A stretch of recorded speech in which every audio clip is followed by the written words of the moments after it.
June 15, 1944, Saipan, 0230 hours. The darkness carried a sound that froze every Marine, the grinding roar of tank engines. Not American Shermans, but something higher pitched, something angry. Corporal James Houston crouched behind his Browning M250 caliber heavy machine gun. The weapon weighed 84 pounds and could fire 600 rounds per minute. He'd trained with it to destroy trucks and fortifications. He'd never been told it could destroy a tank. Through the darkness, shapes emerged. Low, squat silhouettes with turrets. Japanese tanks advancing in a ragged line, engines screaming. Behind them came infantry, hundreds of soldiers charging toward the American beachhead. The Japanese 9th Tank Regiment was coming to drive the Americans into the sea. Houston swung his .50 caliber toward the lead tank, the Type 95 Hago light tank, 7.5 tons mounting a 37mm gun close to 300 yards. He could see the commander's head protruding from the turret. He squeezed the trigger. The Browning roared. Tracers arced toward the tank in brilliant orange streaks. Houston expected the rounds to spark harmlessly off armor. Instead, he watched the impossible. The rounds punched straight through frontal armor, through side plates. Metal screamed as .50 caliber bullets tore into the Hago like sheet metal. Sparks erupted where rounds penetrated and ricocheted inside. The Hago lurched to a stop. Smoke poured from the vision slits. The turret hatch flew open. A crewman tried to escape, uniform burning. He collapsed across the hatch ring. Houston kept firing. So did every other Marine with a .50 caliber.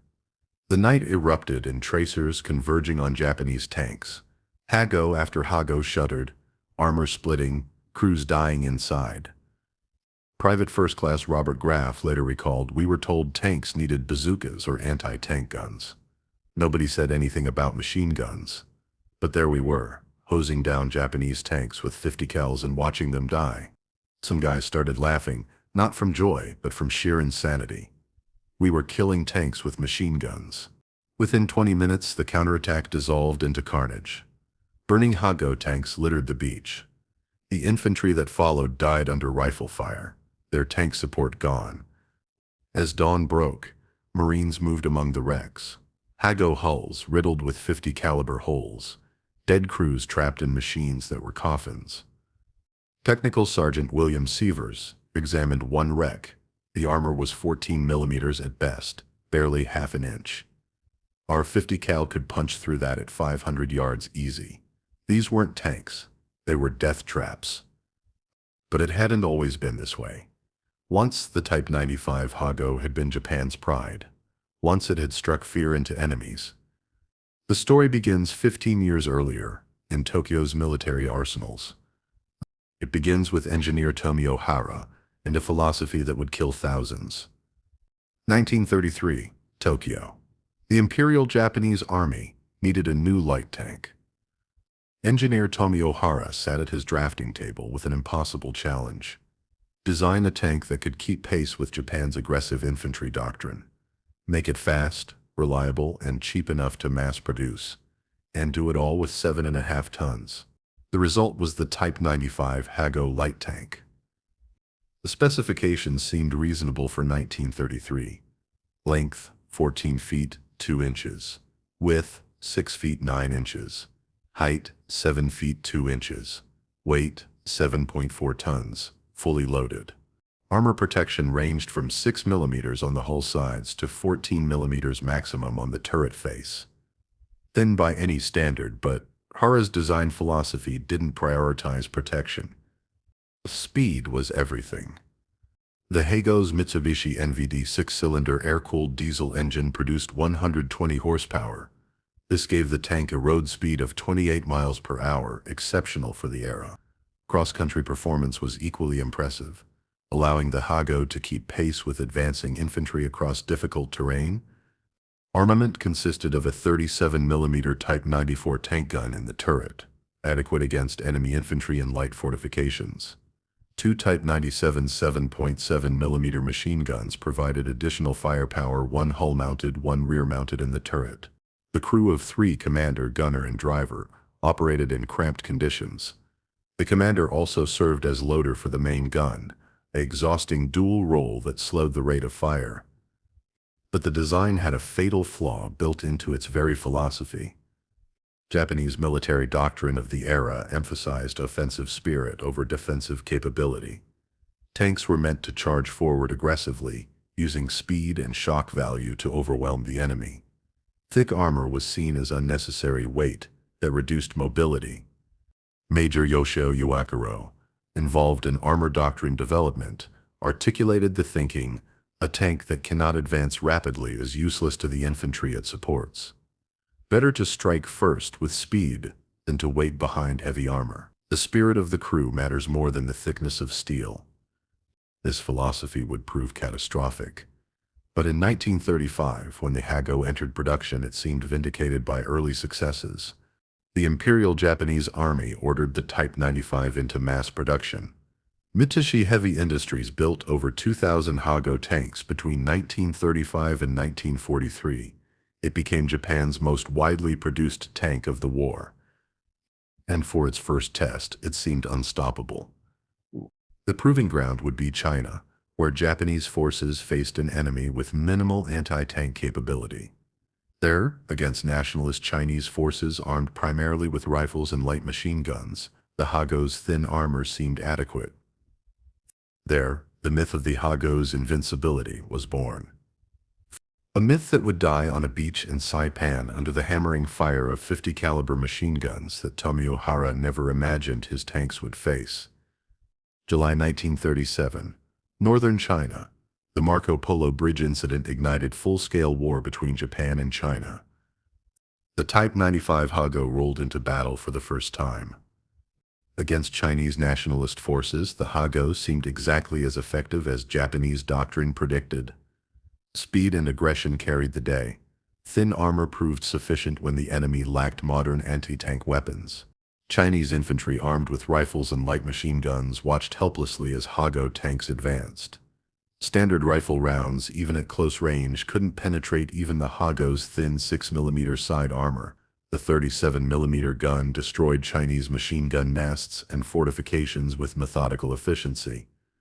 The tanks operated in combined arms formations, supporting infantry advances across the vast Chinese countryside. Their speed allowed rapid exploitation of breakthroughs. Their reliability meant they could operate far from supply lines. Lieutenant Masao Hayashi, Hago commander in the 4th Tank Regiment, wrote to his family, "The Chinese scatter before our tanks like leaves before wind. They have no weapons that can harm us. Our speed carries us deep into their positions before they can organize defense. The Type 95 is everything we were promised." Chinese forces did possess some anti-tank capability. German-supplied 37mm PaK-36 anti-tank guns and Soviet 45mm guns. But these were few in number and often poorly positioned. Japanese combined arms tactics and aggressive maneuvering typically overwhelmed isolated anti-tank positions before they could inflict serious damage. The Hago's success in China reinforced every assumption that had guided its design. Japanese commanders saw validation of their doctrine. Speed and spirit had triumphed over defensive thinking. Chinese soldier Chen Wei survived an encounter with Hago tanks near Shanghai. "We fired our rifles until the barrels burned our hands. The bullets did nothing. The tanks kept coming, machine guns cutting down anyone who stood. We had no choice but to run or die. Most of my unit chose to run." By 1939, Hago tanks had participated in dozens of successful operations across China. They'd supported the capture of major cities. They'd pursued retreating Chinese armies. They'd become symbols of Japanese military prowess. Production increased to meet demand. Tank crews grew confident, even cocky. The Imperial Japanese Army saw no reason to question the Hago's design. But China wasn't the only theater where Japanese armor operated. To the north, along the Mongolian-Manchurian border, a different enemy waited. An enemy with modern tanks, trained crews, and absolutely no fear of Japanese armor. The Red Army was about to teach Japan a lesson it would refuse to learn. Summer 1939 approached. The fields of Khalkin Gol would run red with the blood of Hago crews who believed their tanks were invincible. They were about to learn the difference between fighting Chinese infantry and fighting Soviet armor. May 1939. The Mongolian-Manchurian border, Khalkin Gol River. Border skirmishes between Japanese and Soviet forces escalated into full-scale combat. Japan's Kwantung Army, confident from victories in China, deployed Hago tanks against Soviet armored forces. They drove straight into a nightmare. The Soviet Red Army fielded BT-5 and BT-7 fast tanks mounting 45mm guns. Their armor ranged from 13 to 22 millimeters, not thick by later standards, but sufficient against the Hago's 37mm gun at combat ranges. More critically, Soviet 45mm armor-piercing rounds could penetrate the Hago's maximum 14mm armor at over 1,000 yards. The mathematical reality was brutal and one-sided. Japanese 2nd Tank Regiment Commander Major Yoshimaru Yoshioka led the first major engagement on July 2nd.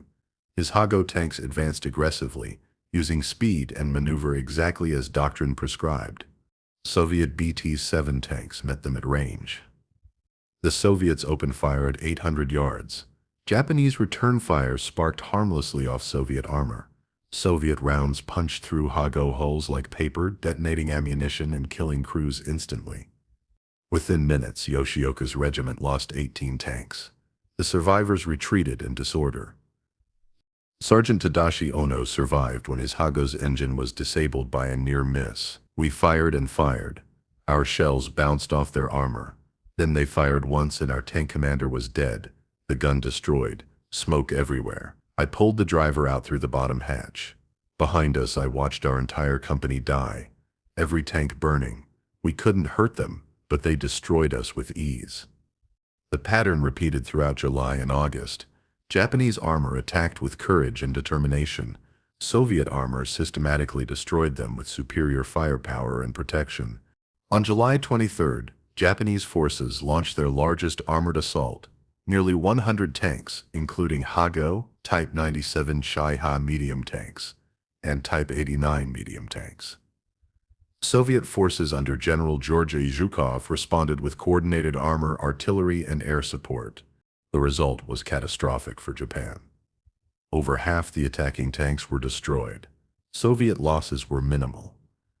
The battles of Khalkin Gol ended in September with decisive Soviet victory. Japanese armor had been humiliated. The Hago's inadequacy against modern opponents was proven beyond doubt. Yet the lessons went unlearned. Japanese military leadership attributed defeat to tactical failures, not design flaws. They convinced themselves that better crew training and more aggressive spirit would overcome material disadvantages. The idea of fundamentally redesigning their armor was rejected. Resources were limited. Retooling factories would be expensive. And most importantly, Japanese forces still faced primarily Chinese opposition, where Hago tanks remained effective. Colonel Takeo Yamaguchi, armored warfare theorist, wrote in his after-action report, "The Type 95 performed adequately given the circumstances. Improvements in tactics and crew quality will address observed deficiencies. The fundamental design remains sound for operations in China and Southeast Asia." It was institutional blindness dressed as analysis. Japan continued producing Hago tanks unchanged. Crews continued training in machines they believed were adequate. Commanders continued planning operations based on doctrine proven flawed at Khalkin Gol. 5 years later, those same tanks would face an enemy that made the Soviets look merciful. An enemy with industrial capacity beyond imagination. An enemy whose standard heavy machine gun could do what Soviet tank guns did. The Americans were coming, and they would bring weapons that would make the Hago's armor completely irrelevant. June 15th, 1944. Saipan. The Japanese 9th Tank Regiment prepared for its final battle. Captain Sakaoba commanded 44 Type 95 Hago tanks, nearly a quarter of Japan's remaining operational armor in the Pacific. His orders were absolute: destroy the American beachhead or die trying. The Americans had landed that morning with overwhelming force. 2nd and 4th Marine Divisions, Army's 27th Infantry Division, over 70,000 men supported by naval gunfire and carrier aircraft. And they brought tanks. The M4 Sherman medium tank mounted a 75mm gun that could destroy a Hago at 2,000 yards. The M3 Stuart light tank's 37mm gun matched the Hago's armament, but had superior armor protection. But the weapon that would define this battle wasn't a tank gun. It was the Browning M2 50 caliber heavy machine gun. The M2 fired 50 caliber BMG ammunition, 12.7mm diameter, weighing 1.7 ounces per round. The armor-piercing variant could penetrate 14mm of steel at 500 yards. The Hago's maximum armor was 14mm. At 0230 hours, Captain Oba led his regiment forward. The plan was textbook Japanese doctrine: night assault using speed and shock to overwhelm confused defenders. Infantry would follow the tanks through the breach. The Hago tanks emerged from the jungle at high speed, engines screaming. Marine positions erupted in gunfire. Corporal James Houston opened fire with his M250 caliber at 300 yards. His armor-piercing rounds, intended for trucks and fortifications, punched straight through the lead Hago's frontal armor. Tracers showed dozens of rounds penetrating. The tank shuddered, smoke pouring from every opening. All along the Marine line, 50 caliber machine guns engaged Japanese armor directly. Private First Class Robert Graff watched in disbelief. The rounds just went through, clean through both sides sometimes. We could see the tracers going in one side and out the other. These weren't tanks, they were tin cans. Hago No. 12, commanded by Sergeant Takeshi Nakamura, made it within 200 yards before 3 different 50 caliber guns concentrated fire on it. Over 40 rounds penetrated the hull in 10 seconds. The ammunition detonated. The turret blew off, tumbling end over end before crashing 20 feet away. The massacre continued for 20 minutes. Some Hago tanks burned from 50 caliber fire alone. Others were finished by M4 Shermans and M3 Stuarts that joined the battle. M1 bazooka teams engaged targets at close range, but found their rockets often unnecessary. The machine guns had already done the job. 31 of 44 Hago tanks were destroyed. The survivors retreated into the jungle, badly damaged and combat ineffective. The infantry that followed the tanks died in the open, cut down by rifle and artillery fire without armor support. As dawn broke, Marines moved among the wrecks, counting holes. Some Hago hulls had over 60 penetrations from 50 caliber fire alone. They found dead crews slumped at their stations, killed by bullets that passed through armor, as if it weren't there. Technical Sergeant William Sievers examined the carnage. "I've seen trucks with thicker armor. A 50 cal will go through quarter-inch steel plate easy.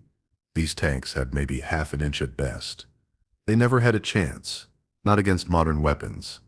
Lieutenant Colonel Justice Chambers, 2nd Battalion, 25th Marines, filed his after-action report. Enemy tanks proved extremely vulnerable to caliber 50 fire. Multiple tanks destroyed by machine gun fire alone without use of anti-tank weapons. Armor protection inadequate against standard heavy machine gun ammunition at normal combat ranges. The Japanese 9th Tank Regiment effectively ceased to exist as a fighting force. The few surviving Hago tanks were abandoned or destroyed piecemeal over the following days. For the Hago, Saipan represented absolute failure. A light tank destroyed by weapons not even designed for anti-tank work. Courage and aggressive spirit had met industrial firepower and been annihilated. But Japan had no alternatives. Hago production continued because there was nothing better available in sufficient numbers. The killing would continue until the war's end. The Type 95 Hago fought until the war's end. It died in the Philippines. It died on Iwo Jima. It died on Okinawa. Everywhere, the result was the same. Between 1935 and 1943, Japan produced over 2,300 Hago tanks. It was Japan's most widely produced armored vehicle. By 1945, almost none remained operational. Japan lacked industrial capacity to produce a replacement. Resources were stretched impossibly thin, and critically, military leadership refused to admit fundamental flaws in their armor doctrine. Even as Hago tanks burned under 50 caliber fire, officers continued preaching offensive spirit over protective armor. Master Sergeant Kiyoshi Yamamoto, who survived 3 tank knockouts, reflected decades later, "We knew the Hago was a death trap. Every tanker knew. But we had nothing else. So we climbed into our steel coffins and charged because orders demanded it. Courage cannot stop machine gun bullets." The comparison to American development was stark. When the M4 Sherman proved vulnerable, American industry developed the M26 Pershing with better armor. Weaknesses were addressed. Japan couldn't do the same. The strategic impact was devastating. American forces developed tactics exploiting Hago weaknesses. Infantry engaged tanks with 50 caliber machine guns, rather than calling for anti-tank weapons. The final accounting was brutal. Thousands of tankers died in Hago tanks that couldn't protect them. Strategic operations collapsed when armored spearheads were destroyed by heavy machine guns. The Hago's legacy is a lesson in refusing to adapt. Industrial warfare demands constant evolution. Spirit and courage cannot overcome technological inferiority. Private First Class Robert Graff returned to Saipan decades later. He found a rusted Hago chassis half buried in sand. "I felt sorry for them," he said quietly. "The crews, they were brave men sent to die in a machine that belonged in a museum, not a war. We laughed that night because it seemed absurd. But it wasn't funny, it was tragedy." The Type 95 Hago wasn't defeated by superior American courage. It was defeated by arithmetic. 14 millimeters of armor cannot stop a 50 caliber bullet traveling at 2,800 feet per second. Mathematics doesn't care about fighting spirit. The last Hago burned on Okinawa in June 1945. Its crew died as so many others had, trapped in a steel coffin that offered no protection. That is the legacy of the Type 95 Hago. Not a tank, but a monument to institutional blindness. A reminder that courage alone is never enough.